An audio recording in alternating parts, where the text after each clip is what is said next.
на наш счет, за счет жителей. Решили сами убрать, всю зиму не убирали.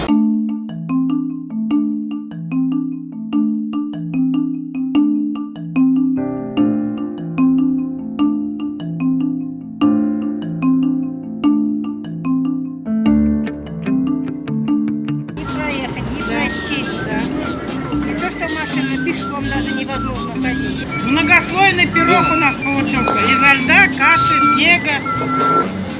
Это сейчас ставить начнут тут вообще. Даже не на машине, даже пешком невозможно.